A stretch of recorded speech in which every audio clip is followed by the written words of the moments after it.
Proseguiamo col catalano.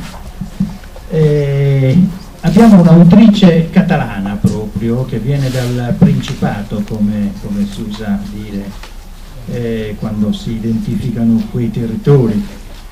Viene proprio dalla Catalogna e sto parlando di Mireia Companys, che è stata qui ad Alghero per qualche anno lettrice, viveva ad Alghero, era lettrice di catalano all'Università di Sassari. Ha trascorso qui qualche tempo, ma è rimasta legata alla nostra terra anche per un fatto prevalentemente linguistico. Adesso è tornata qui da noi come l'anno scorso. Lei non ha partecipato alla prima edizione, ha partecipato solo alla seconda, però è da considerare già tra i veterani. Mireia Companys.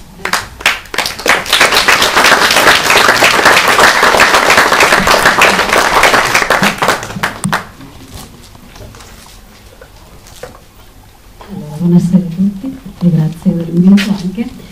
Io in realtà pensavo di leggere due poesie, una in italiano e una in catalano, però dovendo scegliere ho scelto quella in catalano, anche perché parla di Alghero.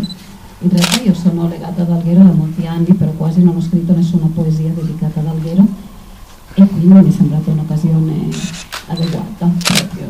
Grazie. Sì. Grazie. E niente, poi volevo dire che questa poesia mi è stata chiesta da una mia amica in realtà per un suo amico che ha fatto la tesi di laurea di architettura, che ha progettato un'ideale casa della cultura catalana e che ha incluso anche questa poesia nella tesi, quindi sarà da qualche posto in Ungheria questa poesia e adesso anche qua. Si chiama Quasi nocturn davant del mar.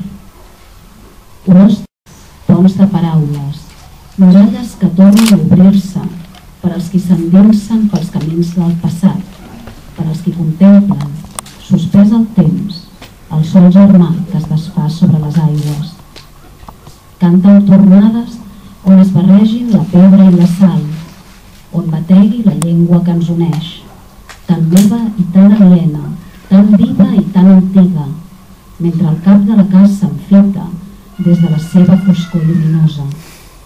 Torna a acollir-me en aquest exili que du el nom de la joia, el vi, i abraça'm amb les teves mans de platja, amb els llavis de corall, i el vent a la boca escorpint de l'iris, una cançó de sal neutra i de nit que em dibuixa horitzons sobre la pell.